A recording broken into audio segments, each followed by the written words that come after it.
My name is David, and I once believed I had a near-perfect life, a beautiful wife named Sarah, and a vibrant circle of friends. But that illusion shattered last Friday, leaving me questioning everything I thought I knew. It all began innocently enough, with a casual night out at a bar with some close friends. Sarah had been acting strangely all week, distracted, constantly checking her phone, and brushing off my attempts to discuss what was bothering her. She claimed it was just work stress, and I, trusting soul that I was, believed her. After all, we had been married for 6 years, and she had always been my steadfast companion. At the bar that night, everything seemed fine initially. Sarah was laughing, joking, and chatting with everyone, just as she always did. But then, something shifted. Out of nowhere, she started making snide comments about me in front of our friends. Little jabs about how I couldn't keep up with her, or how I wasn't as exciting as I used to be. At first, I laughed it off, assuming she was just trying to be funny. But the comments kept coming, and they grew sharper, meaner. Maybe you should stop worrying about fixing the house, David, and work on fixing yourself, she said with a sly grin, making everyone at the table laugh. I felt my face flush with embarrassment. I tried to change the subject, but Sarah wasn't done. She continued, pointing out every little flaw she could think of, while our friends awkwardly sipped their drinks and avoided eye contact. Finally, I couldn't take it anymore. I excused myself and walked outside to get some air. I stood there, leaning against the wall, trying to calm down. My mind raced. Why was she doing this? Was she drunk, or was there something deeper going on? About 10 minutes later, Sarah came outside. She didn't look remorseful or apologetic. Instead, she had this smug smile on her face, like she had just won some kind of game. "Are you okay?" she asked, her voice dripping with fake concern.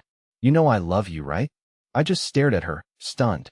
I couldn't believe what I was hearing. This was the same woman who had just humiliated me in front of our closest friends, and now she was acting like everything was fine. I didn't respond. I couldn't. I just walked away, leaving her standing there in the dim glow of the bar's neon sign. When I got home that night, I lay in bed, replaying the entire evening in my head. Something wasn't right. This wasn't just a bad mood or a rough patch. Sarah was hiding something. I could feel it, and I was determined to find out what it was. The next morning, Sarah acted like nothing had happened. She was her usual bubbly self, humming in the kitchen while making coffee and scrolling through her phone. I, on the other hand, was barely holding it together. The sting of her words from the night before was still fresh, and her casual demeanor only made it worse. "Good morning," she chirped, sliding a cup of coffee toward me. "Did you sleep okay?" I stared at her for a moment, trying to read her face. Was she testing me?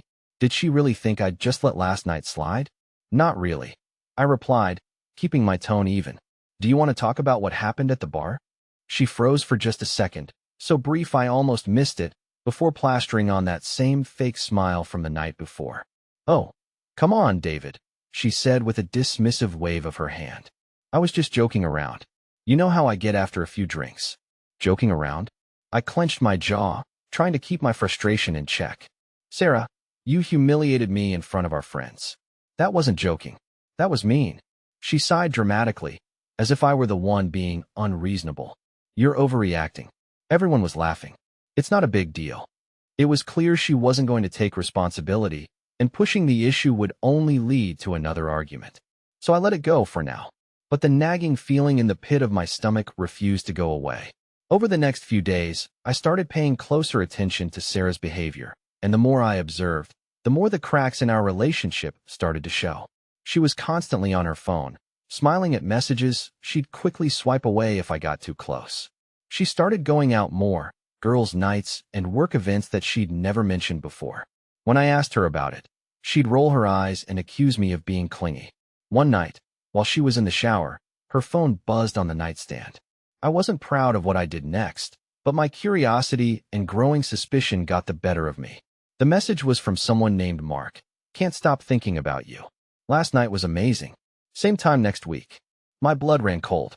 My hands were shaking as I stared at the screen, reading and rereading the message. Who the hell was Mark, and what did he mean by last night? Before I could dive deeper, the water in the shower stopped. I quickly placed her phone back on the nightstand and sat on the edge of the bed, trying to act normal. When Sarah came out, wrapped in a towel, She gave me a quick smile before grabbing her phone. She glanced at the screen, her face lighting up for a brief moment, before she locked it and tossed it onto the bed. "Everything okay?" I asked, keeping my voice steady. "Yep," she replied, a little too quickly. "Why wouldn't it be?" I didn't answer. Instead, I watched as she got dressed and climbed into bed, scrolling through her phone until she fell asleep. That night, I barely slept. My mind raced with questions.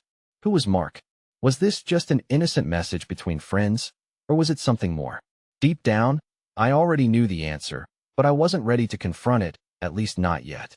I needed proof. The next few days were some of the hardest of my life. Pretending everything was fine while the message from Mark replayed in my mind over and over was almost unbearable. Sarah acted like her usual self, carefree and cheerful, but every time her phone buzzed, I felt a pang of dread. I knew I had to do something. If I confronted her without proof, she'd likely deny everything and turn the blame on me. I needed undeniable evidence, and that meant stepping into uncomfortable territory. On Thursday, Sarah told me she was heading out for another girls' night. Her excuse sounded casual, but my instincts told me otherwise. I forced a smile and kissed her goodbye, watching as she grabbed her bag and walked out the door. The moment her car disappeared down the street, I grabbed my jacket and followed. I knew I was crossing a line, but at this point, I didn't care. I needed answers. She drove across town, eventually pulling into the parking lot of a trendy restaurant. My stomach tightened when I saw a man waiting outside. He was tall, well-dressed, and definitely not part of Sarah's usual friend group. She stepped out of the car, her face lighting up in a way I hadn't seen in years. The man, Mark, I assumed, wrapped his arms around her, pulling her into a hug that lingered just a little too long. I stayed in my car, my heart pounding as I watched them walk into the restaurant together. For a moment, I considered storming in and confronting them right then and there, but I stopped myself. If I wanted the full truth, I needed to be patient. The next day, I took a drastic step. I hired a private investigator. It felt extreme, but I didn't see another option. If Sarah was cheating, I needed more than just my suspicions to prove it. The investigator, a no-nonsense guy named Mike, promised to get to the bottom of it. He assured me he'd be discreet and would report back in a few days. Waiting for Mike's update was excruciating. Every time Sarah laughed at her phone or left the house for another work event, my frustration grew. But I kept my cool, knowing the truth would come out soon enough. 3 days later, Mike called. "David, we need to meet in person," he said, his tone serious. "I've got everything you need." We arranged to meet at a small coffee shop on the other side of town. When I walked in, Mike was already waiting, a manila envelope sitting on the table in front of him. "Here," he said, sliding the envelope toward me. "It's all in there. Photos, timestamps, everything." My hands trembled as I opened the envelope. Inside were pictures of Sarah and Mark together, holding hands, laughing, kissing. One photo showed them entering a hotel late at night. Another showed them leaving the next morning, looking far too comfortable with each other. My chest tightened as I stared at the evidence. There it was, the undeniable proof I'd been dreading. Mike looked at me sympathetically. "I'm sorry, man. I know this isn't easy." I nodded, unable to speak. My mind was a whirlwind of emotions. Anger, betrayal, heartbreak. I wanted to scream, to confront Sarah, to demand answers. But I knew I had to stay calm. If I acted out of anger, I'd only make things worse. When I got home that night, Sarah was already asleep. I stood in the doorway of our bedroom, watching her as she slept peacefully, completely unaware of the storm that was about to hit. I had the proof. I had the truth. Now, it was time to decide what to do next. I sat up most of the night, staring at the photos Mike had given me. Each image felt like a knife to the chest, but they also gave me clarity. There was no denying it now. Sarah was cheating on me, and she had been for a while. The hotel photos made that clear. Anger surged through me as I thought about the man in the pictures, Mark. Who was he to ruin my marriage? But then I realized this wasn't just about him. Sarah had made her choice. She was the one who betrayed me, who lied to my face, who humiliated me in front of our friends. By the time the sun came up, I'd made up my mind. Confronting her outright wasn't enough. I wanted her to feel the weight of her actions, to understand what she had thrown away. But I wasn't going to stoop to her level. No shouting matches, no dramatic scenes. My revenge would be quiet, calculated, and unforgettable. The first step was gathering more information. I didn't want just the pictures. I needed to know everything. I called Mike and asked him to dig deeper. Follow her, I said. I need to know where they're meeting, what they're doing, and how long this has been going on. Leave no stone unturned. Mike agreed, and for the next week, I lived in a strange limbo. Sarah continued her charade of being the perfect wife, smiling, laughing, acting like everything was fine. But I noticed the small cracks in her facade. She left the house for hours at a time, claiming she had errands to run. Her phone, always glued to her hand, would buzz late at night. She thought I didn't notice, but I did. Meanwhile, Mike's updates started pouring in. Sarah and Mark weren't just meeting at restaurants and hotels. They had an entire routine. Lunch dates during the week, long drives to secluded spots outside of town, evenings spent in places I'd never even heard of. What hurt the most wasn't the physical betrayal. It was the intimacy. The way she smiled at him in the photos, the way they held hands like they were in some sort of fairy tale romance.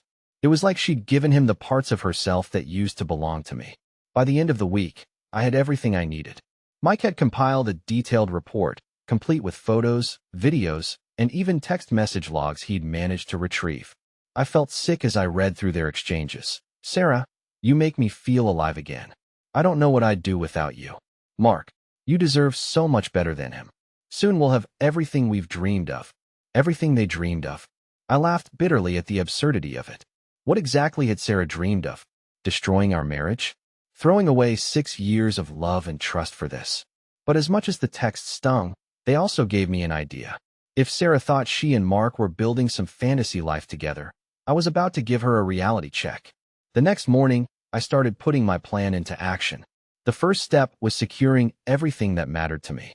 I spoke to a lawyer and made sure my finances were locked down, our shared bank accounts frozen, my personal savings moved to a separate account in my name. Then I started going through our house. Anything that was truly mine, my laptop, sentimental items, family heirlooms, I packed away and stored at a friend's place. I didn't want Sarah to have access to anything once the truth came out. But I wasn't done yet.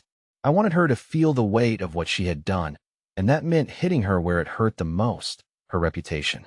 I printed out a few of the photos Mike had taken, nothing explicit, just enough to show Sarah and Mark together. Then I wrote a short note. Sarah, I know everything. We'll talk when you're ready to be honest. I left the note and the photos in an envelope on her nightstand. When she found them, there would be no escaping the truth. I wasn't sure what her reaction would be. Would she try to deny it? Turn the blame on me? Or would she finally come clean? Either way, the ball was in her court. That evening, I waited for Sarah to come home. My heart was racing, but I kept my face calm, my voice steady. When she walked through the door, she greeted me with her usual cheerful smile, completely unaware of the storm waiting for her upstairs. Hey, babe, she said, dropping her bag by the door. What's for dinner? I smiled back, though it didn't reach my eyes. Go check the bedroom, I said. I left something for you. Her smile faltered. What do you mean? You'll see. She hesitated, studying my face for a moment, before heading upstairs. I stayed in the living room, listening for her reaction. It didn't take long. A few minutes later, I heard a sharp gasp, followed by hurried footsteps, as she came back down the stairs, holding the envelope in her hand. David, she said, her voice shaking. What is this? I looked her in the eye, my expression unreadable. It's the truth, Sarah. Now let's talk. Sarah stood there, frozen in the middle of the living room, clutching the envelope like it might burst into flames. Her face had turned pale, her lips parted slightly as if she wanted to say something but couldn't find the words. I stayed seated on the couch, calm on the outside but boiling inside. I wasn't going to make this easy for her, not after what she'd done. What's wrong, Sarah? I asked, my tone measured. You seem upset. Her eyes darted to the envelope and then back to me. This isn't what it looks like, she stammered. I raised an eyebrow. Oh, really? Because it looks a lot like you've been sneaking around with Mark.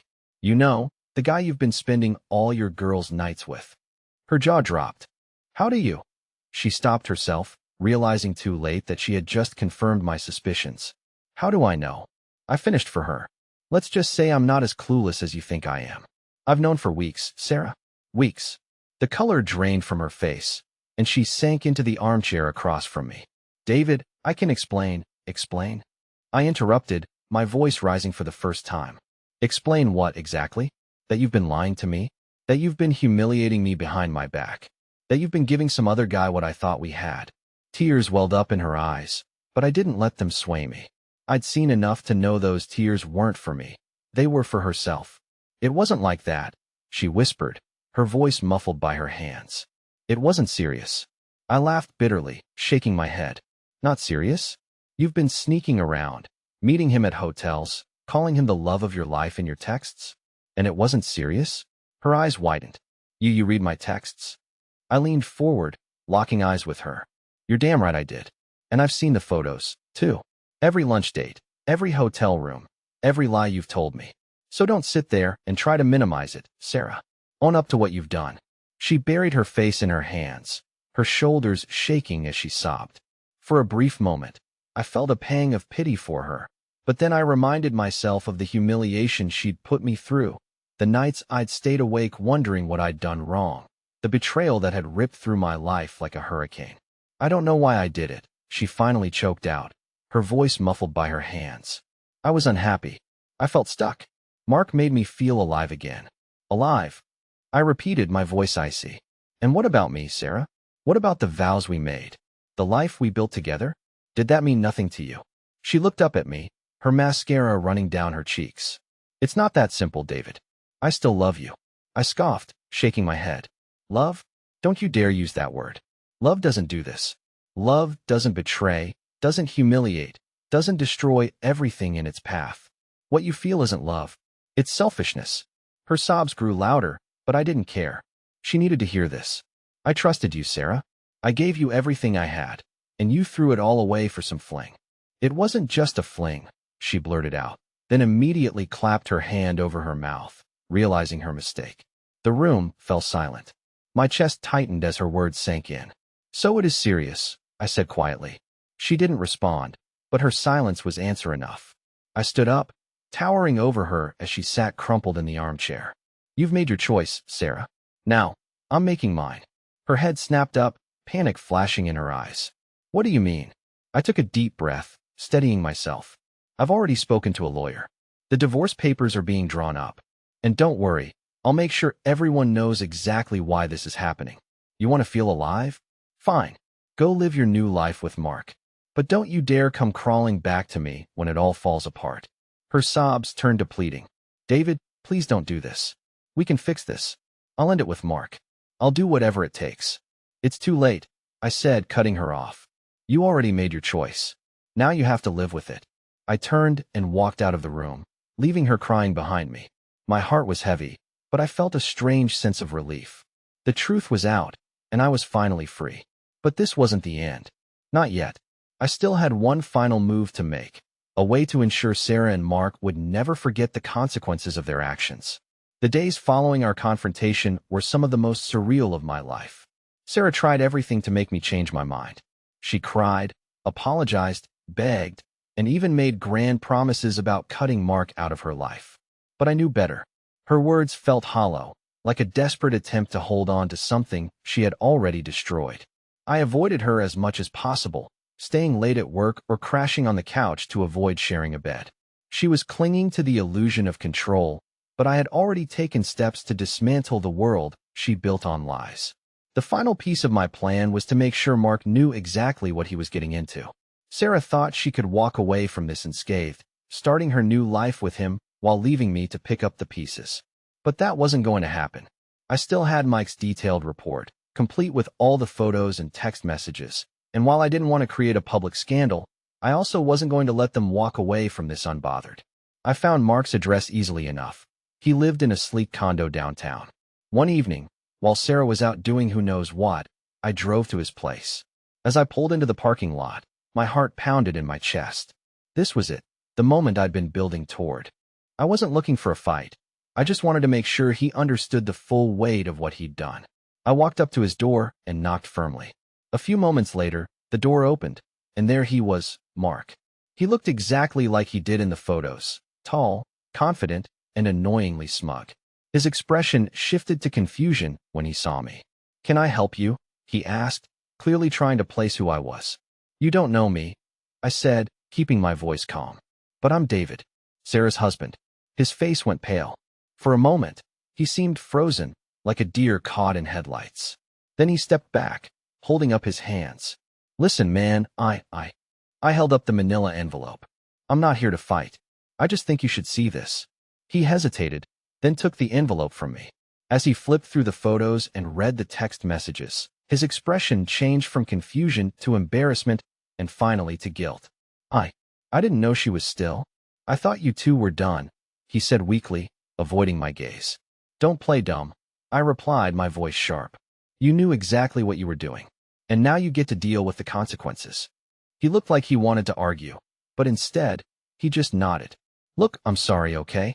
I didn't mean for this to happen. I laughed bitterly. You didn't mean for this to happen? You think that changes anything? You think that undoes the lies, the betrayal? He didn't respond. I took a step closer, lowering my voice. Here's the deal. Sarah's all yours now. But you should know something. She's not the woman you think she is. And when this all falls apart, and trust me, it will, I hope you remember this moment. Without waiting for a response, I turned and walked away, leaving him standing in the doorway with the evidence of their affair in his hands. As I drove home, I felt a strange mix of emotions: relief, anger, sadness. Confronting Mark hadn't fixed anything, but it had given me closure. I'd said my piece, and now it was up to them to deal with the fallout. When I got home, Sarah was waiting for me. She looked exhausted, her eyes red and puffy from crying. Where were you? She asked, her voice small. Taking care of business, I said curtly. She didn't press further, probably sensing that she wouldn't like the answer. Instead, she sat down on the couch, looking at me with desperation in her eyes. David, she said softly, can we please talk? I sighed, sitting down across from her. Talk about what, Sarah? What's left to say? I made a mistake, she said, her voice breaking. A terrible mistake. But I love you, and I want to fix this. Please, just give me a chance. I studied her for a long moment, searching her face for any sign of sincerity. But all I saw was fear. Fear of losing the comfortable life we built together. I don't think you understand, Sarah, I said finally. This isn't something you can fix. You didn't just hurt me, you destroyed us. And I can't come back from that. Tears streamed down her face, but I didn't let them sway me. I'm filing for divorce, I continued. And I suggest you start figuring out what your next steps are, because this life we had, it's over. She broke down, sobbing uncontrollably. I stood up, walking toward the door. I'll be staying with a friend for a while, I said. Take some time to think about what you've done. And with that, I walked out, leaving her alone in the house that used to feel like home. The next few days felt like stepping into a strange, unfamiliar world. I stayed with my best friend, Kevin, who offered me his spare room without hesitation. He didn't ask too many questions, just gave me a cold beer and a place to collect myself. That's what I needed, space and time to think. Sarah blew up my phone, leaving voicemails that swung between tearful apologies and angry accusations. One message would be, I'll do anything to fix this, and the next, you're throwing everything away over one mistake. But I didn't respond. I couldn't. Mark, on the other hand, was silent. No calls, no messages, nothing. Part of me wondered if he'd bailed on Sarah the moment I left his doorstep. The thought brought a small, bitter smile to my face. But as much as I wanted to move forward, the reality of divorce wasn't as clean or satisfying as I'd imagined. There were lawyers to meet, assets to divide, and endless paperwork to sign. Each step felt like ripping off a bandage, exposing a wound that hadn't even begun to heal. One day, while I was at work, I got a call from Mike, the private investigator. Hey, David, he said, his voice cautious. I thought you'd want to know. There's been some developments. What kind of developments? I asked, my heart sinking. I've been keeping an eye on Sarah, like you asked. It looks like she and Mark had a falling out. Let's just say their romantic getaway plans didn't go as expected. Mark hasn't been seeing her, and from what I've gathered, she's been spending a lot of time alone. She even tried showing up at his place, but he didn't let her in. I didn't know whether to laugh or feel sorry for her. Sarah had gambled everything on her fantasy with Mark, only to have it fall apart before it even began. Thanks, Mike, I said. Keep me posted if anything else comes up. After the call, I sat at my desk, staring at the wall. A small part of me felt vindicated. Sarah was finally facing the consequences of her actions. But another part of me felt hollow. This wasn't how I'd envisioned my life turning out. That evening, Kevin and I sat on his back porch, sipping beers and watching the sunset. "So," he said, breaking the silence, "what's the plan now?" I shrugged. "Finish the divorce. Figure out what's next. One step at a time." He nodded, taking a sip of his beer. "You're handling this better than I would. If it were me, I'd probably be in jail right now." I laughed, shaking my head. "Trust me, I've thought about it. But what's the point? Hurting her or Mark wouldn't fix anything. I just want to move on." Kevin raised his beer in a toast. "To moving on, then, and to better days ahead." We clinked bottles, and for the first time in weeks, I felt a glimmer of hope. 2 days later, Sarah showed up at Kevin's house. I was in the middle of packing up some of my things when I heard a knock at the door. Kevin answered it, and I could hear her voice, pleading, frantic. "Please, I just need to talk to him," she said. Kevin hesitated, then turned to me. "You want me to tell her to leave?" I sighed, running a hand through my hair. As much as I didn't want to face her, I knew this conversation was inevitable. "It's fine," I said. "Let her in." Sarah stepped inside, her face pale and her eyes swollen from crying. She looked smaller somehow, like the weight of her choices had finally caught up to her. "David," she said, her voice trembling. "I'm so sorry.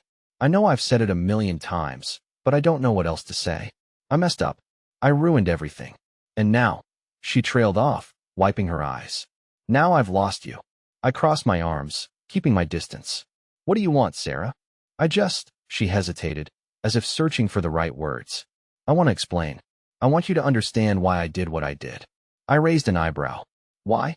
So you can justify it? Make yourself feel better?" "No," she said quickly. "I know there's no excuse. I need you to know that it wasn't about you. You didn't do anything wrong. This was all me. My insecurities, my stupid need for excitement. I threw away the best thing I ever had because I was too selfish to see it." Her words hit harder than I expected. Part of me wanted to believe her, to hold on to the woman I'd fallen in love with. But the other part of me knew it was too late. "I appreciate you saying that," I said after a long pause. "But it doesn't change anything. What's done is done, Sarah. We can't go back." Tears streamed down her face as she nodded. "I know. I wish I could fix this." I sighed, my voice softening. "I wish you could, too. But some things can't be fixed." She looked at me for a moment, as if hoping I'd change my mind. But when I didn't, she wiped her eyes and turned to leave. As the door closed behind her, I felt a strange sense of peace. The chapter with Sarah was coming to an end, and for the first time, I was ready to start a new one. The days after Sarah left Kevin's house were eerily quiet. I had expected to feel a mix of regret or even guilt, but instead, I felt something I hadn't in a long time. Freedom. I finalized the divorce papers with my lawyer. It wasn't an easy process, but I stayed calm and focused. Sarah, surprisingly, didn't contest anything. Maybe she realized she didn't have a leg to stand on, or maybe she was too preoccupied dealing with the fallout of her relationship with Mark. Either way, we were officially divorced within a few weeks. During that time, I began to reflect on what had happened. For so long, I'd been stuck in the narrative of betrayal and heartbreak, but now I could see things more clearly. Sarah had made her choices, and they revealed who she truly was. As painful as it had been, I was grateful to have learned the truth, even if it came at a steep cost. One afternoon, I got an unexpected call from Mike, the private investigator. "Hey, David," he said. "I thought you'd want to know. Sarah and Mark are done. I guess things didn't go as she planned. She's been staying with a friend, but from what I've gathered, she's not doing well." I wasn't surprised. Whatever fantasy Sarah and Mark had built together, it clearly couldn't withstand the weight of reality. But I didn't feel joy or vindication. If anything, I felt pity. Sarah had burned every bridge in her life, and now she was left with nothing. "Thanks for letting me know, Mike," I said. "But honestly, I've moved past it. Whatever happens to her now is her problem, not mine." And I meant it. For the first time, I wasn't consumed by thoughts of Sarah or Mark. I was focused on rebuilding my life. A few weeks later, I decided to take a leap. I'd always wanted to travel, but had never made the time for it. Now, with nothing holding me back, I booked a solo trip to the Pacific Northwest. The trip was exactly what I needed. Hiking through lush forests, standing on rocky cliffs overlooking the ocean, and sitting by campfires under starry skies. It gave me a chance to reconnect with myself. I realized how much of my identity had been tied to my relationship with Sarah and how little I'd invested in my own happiness. During one of my hikes, I met a group of travelers around my age. They were friendly, easygoing, and invited me to join them for dinner at their campsite. For the first time in months, I found myself laughing and enjoying the company of strangers. One of them, a woman named Emily, stood out. She was smart, funny, and had a quiet confidence about her that was refreshing. We ended up talking late into the night, sharing stories about our lives and what had brought us to the trail. I didn't feel ready to jump into anything romantic, but meeting Emily reminded me that there were good people out there, people who valued honesty and kindness. When I returned home, I felt like a new person. The house that Sarah and I had shared no longer felt like a prison. I redecorated, got rid of old furniture, and made the space my own. I also reconnected with friends I hadn't seen in years. They had heard about the divorce, of course, and were quick to offer their support.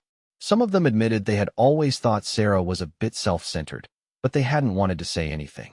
Better late than never, I joked, raising my beard during one of our nights out. Life slowly began to feel normal again. I wasn't completely healed. I knew that would take time. But I was no longer defined by the pain of Sarah's betrayal. One evening, as I was sitting on the porch, my phone buzzed. It was a message from Sarah. "Hi, David. I know I'm probably the last person you want to hear from, but I just wanted to say I'm sorry again for everything.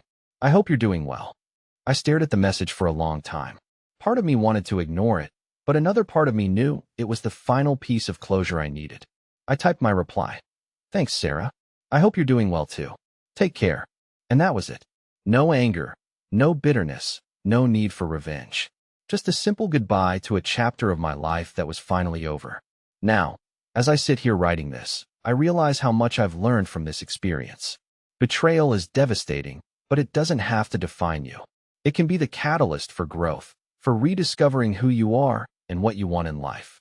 To anyone reading this who's going through something similar, you'll get through it. It won't be easy, and it won't happen overnight, but one day you'll wake up and realize you're stronger than you ever thought possible. Here's to new beginnings. After Sarah's final apology, I realized just how far I'd come. Months ago, I couldn't imagine a life without her. Now, I was standing at the edge of something new, ready to step into the unknown. It wasn't just about leaving the past behind. It was about building something better for myself. I threw myself into work, picking up projects I'd neglected for far too long. My colleagues noticed the change. "You seem different," one of them said during a coffee break. "Lighter, maybe." I smiled, realizing they were right. For the first time in years, I felt like I was in control of my own life. But it wasn't just about work. I started exploring hobbies I'd always been curious about, but never pursued. I joined a local hiking group, took up photography, and even started volunteering at a community center on weekends. Each step felt like reclaiming a part of myself I'd forgotten. One weekend, while photographing in a nearby park, I ran into Emily, the woman I'd met during my trip to the Pacific Northwest. She was visiting the area for work and had decided to explore the local sites. "David," she said, her face lighting up. "I didn't think I'd see you again." We ended up spending the afternoon together, walking through the park and catching up. There was no pressure, no expectations, just two people enjoying each other's company. As the sun dipped below the horizon, painting the sky in shades of orange and pink, Emily turned to me and smiled. "You seem happy," she said. "I think I am," I replied, surprised by the honesty in my own voice. That evening, as I sat on my porch, I thought about how far I'd come. The pain of Sarah's betrayal hadn't disappeared, but it no longer defined me. I had learned to let go, not just of her, but of the anger, the bitterness, and the need for answers I'd never get. Instead, I focused on the future.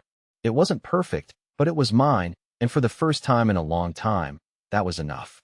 Epilogue, moving forward. Months later, I received a small card in the mail. It was from Sarah. "David, I wanted to thank you for how you handled everything. I didn't deserve your kindness or patience, but you gave it to me anyway. I hope you find the happiness you deserve. Sarah." I folded the card and placed it in a drawer. It wasn't closure. I'd already found that on my own. But it was a reminder that even in the messiest endings, there could be moments of grace. Life is unpredictable, filled with twists and turns you can't always control, but sometimes those very moments force you to grow in ways you never thought possible. And for that, I was grateful.